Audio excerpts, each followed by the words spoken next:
Bismillahirrahmanirrahim. Alhamdulillahirrabbilalamin. Wassalatu wassalamu ala asyrafil anbiya wa mursalin wa ala alihi wa sahbihi ajma'in.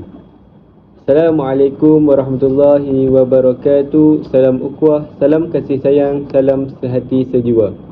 Penonton-penonton sekalian, bersyukur kita kehadrat Allah Subhanahu wa taala dengan izinnya dapat kita bertemu dalam forum kita bersama saya Muhammad Aiman Iqbal bin Yusriza I23106755. Hadirin yang dirahmati Allah sekalian, sebelum saya perkenalkan ahli-ahli panel kita pada hari ini, kita sedia maklum bahawa masalah ataupun isu semasa, isu yang berada di media sosial semakin berleluasa dan berada di tahap yang kritikal. Justru itu, masalah ini perlu dilihat dalam skop yang lebih besar jika ianya perlu diselesaikan. Sesuai dengan tajuk forum kita pada hari ini, menangani masalah dalam isu semasa. Sebelum kita mengupas tajuk ini dengan lebih mendalam, mari kita berkenalan dengan tiga orang ahli panel kita pada hari ini, iaitu panel pertama kita Amir Nasim, panel kedua kita Ikram Hakimi, panel kedua kita Zohir Masduki. Di sini kita akan membahaskan isu fitnah di dalam media sosial. Dan saya akan bertanya dulu kepada Amir Nasim. Apakah faktor yang menyebabkan berlakunya isu fitnah ni dalam media sosial? Silakan Amir. Okay, terima kasih kepada Aiman Ikhwan selaku moderator. Okay, nama saya Amir Nasim bin Muhammad Nafi. Nombor kad metrik I23106727. Okey, saya akan membahas tentang apakah faktor berlakunya fitnah di media sosial. Okey, pelbagai faktor yang mendorong berlakunya fitnah di media sosial. Antara faktor utama ialah dorongan sifat tamak, iri hati dan mementingkan diri sendiri. Individu yang menyebarkan fitnah, menyebarkan cerita yang tidak benar tentang individu yang dibencinya bagi menjatuhkan individu tersebut dan terlalu mengikut perasaannya. Lebih-lebih lagi penggunaan media sosial tanpa had dan sempadan yang mudah diakses melalui gadget atau telefon pintar. Disebabkan terlalu mudah diakses, maka mereka mudah menyuarakan pendapat dan pandangan sesuka hati. Okay, seperti contoh yang saya jumpa dalam isu semasa adalah contoh Ustaz Abid Liu. Ustaz Abid Liu pernah difitnah oleh masyarakat di Malaysia, iaitu melalui video-video yang mengandungi unsur-unsur luncah, iaitu mereka meletakkan Ustaz Abid Liu dalam video tersebut untuk menunjukkan fitnah bahawa Ustaz Abid Liu ni adalah pelaku zina. Walhal itu adalah merupakan editing yang menggunakan AI untuk mengubah muka kepada muka Ustaz Abid Liu. Itu adalah salah satu contoh yang Ustaz Abid Liu pernah difitnah. Okey, seterusnya, antara faktor lain yang wujudnya kemudahan internet seperti email, mesej secara berkelompok atau berkomunikasi melalui forum. Melalui medium ini, maka lebih banyak fitnah dapat disebarkan. Fitnah yang disebarkan akan dilakukan secara serta-merta dan tersebar menjadi permasalahan sejagat. Contohnya, ahli politik menggunakan internet dalam memperjuangkan kesinambungan agenda politik, menabuh fitnah dan hasutan bagi melemahkan pihak lawan. Contohnya seperti dalam PRU 15, ramai kumpulan-kumpulan politik membuat live di YouTube ataupun di TikTok untuk menabuh fitnah kepada ahli-ahli kumpulan politik yang lain untuk menunjukkan bahawa hanya mereka yang bagus dalam sistem politik dan menunjukkan bahawa ahli-ahli politik yang lain adalah lemah dan tidak layak untuk diundilah. Okey, macam tu. Okay, selain itu, faktor lain yang menyumbang kepada permasalahan ini ialah kurangnya kesedaran mengenai kesan menyebarkan fitnah atau berbau hasutan. Khususnya golongan yang tidak berfikir secara matang dan tidak rasional. Mereka perlu menyedari bahawa dalam apa jua agama melarang perbuatan fitnah dan hasutan. Mereka yang menyebarkan fitnah bermaksud mereka yang tidak patuh kepada ajaran agama masing-masing. Okay, akhir sekali, faktor yang menyumbang kepada berlakunya fitnah di media sosial ialah tidak peka kepada isu sensitif yang boleh menyebabkan orang lain menyalah tafsir maksud yang ingin disampaikan. Okey, contohnya ahli perniagaan ingin mengaup keuntungan secara berlebih-lebihan dengan cara memburuk-burukkan produk orang lain. Dengan cara lain, pelanggan akan lari dan memilih produk yang jauh lebih baik. Itu sahaja daripada saya. Sekian. Terima kasih. Terima kasih kepada panel pertama kita iaitu Amir Nasim. Di sini saya mendapat input yang sedikit bahawa internet ni agak risiko bagi kalangan-kalangan remaja sebenarnya. Ia akan menyebabkan fitnah yang berlaku yang bukan-bukan dan membuka aib seseorang itu. Kita akan pergi ke panel seterusnya iaitu Ikram Hakimi. Saya akan bertanya, apakah kesan berlakunya fitnah di media sosial ni? Silakan Ikram.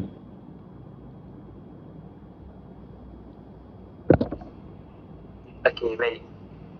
Terima kasih kepada moderator kita pada hari ini yang segak lagi menawan, iaitu saudara Aiman Ikhwan. Okey. Bismillahirrahmanirrahim. Assalamualaikum warahmatullahi taala wabarakatuh. Nama saya Muhammad Ikram Hakimi bin Karusli, nombor matrik I23106762. Okey. Saya akan menceritakan apa kesan-kesan yang kita akan dapat kalau kita buat fitnah di media sosial. Seperti mana yang kita tahu, di dalam Islam telah pun melarang dan menyatakan fitnah ni adalah perbuatan yang keji. Seperti mana di dalam Rasulullah SAW telah sabda la yadkhulul jannah namam, iaitu yang bermaksud bagi sesiapa-siapa yang menyebarkan fitnah, maka dia akan tidak dapat masuk ke dalam syurga. Hadis ini riwayat Bukhari dan Muslim. Dari sini kita dapat tahu yang fitnah ni adalah perbuatan yang keji dan memberikan kesan-kesan negatif kepada masyarakat ataupun kepada golongan-golongan tersebut, iaitu pertama sekali kesan buruk yang kita dapat ialah kesan buruk kepada keluarga. Kesan buruk kepada keluarga yang kita boleh dapat apabila kita buat fitnah dan menjadi fitnah tu jadi normal dan jadi biasa dalam keluarga, maka akan jadi satu permasalahan dan menimbulkan pergaduhan antara sesama keluarga kita dan akan mengurangkan ukhuwah sehingga tidak mengaku itu adalah keluarga kita. Itu kesan-kesan buruk yang kita dapat bila menyebabkan fitnah di media sosial. Fitnah kesan-kesan buruk fitnah tu kepada keluarga. Okey, kemudian kita masuk pada kesan fitnah apabila kesan fitnah ni menimbulkan masalah dalam agama. Bila kita buat fitnah, maka nama agama, contoh kalau contoh agama Islam akan jadi tercemar. Sebagaimana contoh isu semasa yang kita boleh petik, sebagaimana yang diceritakan oleh saudara Amir tentang Ustaz Abid Liu. Apabila fitnah tentang Ustaz Abid Liu telah tersebar, maka agama-agama lain akan memandang remeh dan akan memandang yang agama Islam ni macam agama yang buruk. Kerana seperti mana kita tahu, Ustaz Abid Liu ni adalah seorang penceramah yang terkenal di Malaysia, yang mana dia menyebarkan dakwah Islam di media sosial ataupun di mana-mana saja. Maka dengan menyebabkan fitnah tersebut, dia akan nampakkan lagi agama Islam tu agama yang kotor. Kerana adakah agama lain akan tertanya, adakah agama Islam ajar untuk buat fitnah dalam media sosial ataupun kat mana-mana? Maka dengan itu agama akan menjadi tercemar. Yang ketiga pula kesan-kesan yang kita boleh dapat, iaitu kesan kepada masyarakat. Bila menyebabkan fitnah di media sosial, maka kesan-kesan yang kita boleh dapat dekat masyarakat adalah bila fitnah dah jadi semakin luas, masyarakat akan menjadi pecah kancil dan memecah belah kaum. Yang mana contohnya pergaduhan di antara Melayu dengan Cina. Contoh kalau kita dah menyebabkan fitnah, contoh orang Melayu menyebabkan fitnah kepada orang Cina, maka akan terjadinya perpecah belah kaum, yang mana boleh menimbulkan suatu pergaduhan antara kaum-kaum tersebut dan menjadikan negara itu kecak-kacir dan negara itu menjadi mundur. Okey, maka kesimpulan dekat sini yang kita boleh dapat, jauhilah perbuatan-perbuatan seperti menyebarkan fitnah di media sosial ataupun menyebarkan fitnah di mana-mana. Kerana apa? Kerana dia memberikan implikasi-implikasi yang negatif kepada masyarakat, agama, keluarga dan sebagainya. Sekian, itu saja daripada saya. Assalamualaikum. Terima kasih kepada panel kedua kita iaitu Ikra Hakimi. Alhamdulillah, saya dapat sikit juga input iaitu kesan kepada individu yang mana orang akan fikir kat dalam media sosial ni yang bukan kat individu tu, walaupun benda tu tak sahih, benda tu tak betul pun, tapi orang akan fitnah juga benda tu. Okey, kita akan pergi ke panel terakhir kita iaitu Zohir Mazduki. Saya ingin bertanya, bagaimanakah langkah-langkah untuk mencegah isu fitnah ni di dalam media sosial? Silakan Zohir.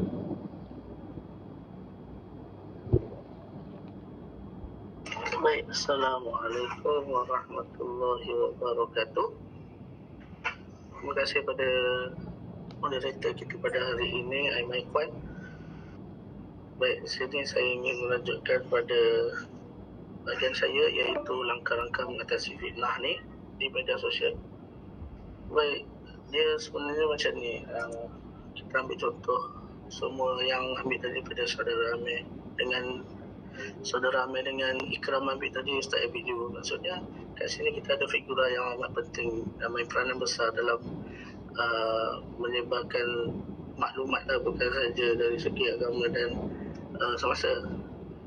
Jadi kat situ kita boleh tengok besarnya peranan yang perlu digalas jika ada individu ataupun bibit-bibit yang memulakan kerja terkutuk ni. Kerja terkutuk tu adalah fitnah di media sosial lah. Jadi langkah-langkah yang saya boleh ambil adalah sebab itu adalah figura yang dikenali dalam negara kita. Jadi saya ambil dari segi negara, iaitu Malaysia, kerajaan, bagi sebuah kerajaan itu perlulah menegaskan ataupun membangunkan satu pertubuhan gagasan untuk menyekat orang-orang yang berlaku fitnah di media sosial ini daripada meneruskan fitnahnya, kerana ia boleh terpalit dengan isu 3R, iaitu race, religion dan royalty. Baik, kat situ kita boleh nampak video ni termasuk dalam 3R kerana iaitu R yang religion tu, sebab dia boleh menjatuhkan sebuah image agama itu sendiri. Jadi pentingnya pihak kerajaan untuk membuat satu pertumbuhan badan untuk mengekang ataupun membanteras orang-orang macam ni dan memperkuatkan undang-undang yang lebih berkesan, bukan semata-mata untuk menangkap dia lebih awal daripada itu, semata-mata untuk menakut-nakutkan supaya tidak ada yang berani untuk membuat itu secara bermaharajalela. Yang kedua, kita boleh lihat kerajaan juga perlu memberikan kesedaran ataupun dalam bahasa Inggerisnya awareness untuk rakyat-rakyat, masyarakat setempat dan seluruh negara untuk jauhi amalan fitnah di media sosial ini, kerana daripada mengekang orang-orang yang membuat macam ni, lebih baik kita membuat satu medium ataupun satu program yang berasaskan mencegah daripada benda ini berlaku.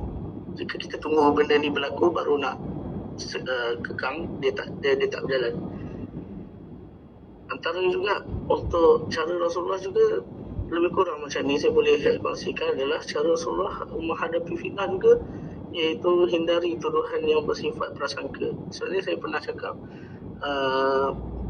iaitu bukan sahaja di masyarakat yang perlu ambil awareness, juga masyarakat perlu jangan layan bibit-bibit yang berkenaan dengan fitnah media sosial ini.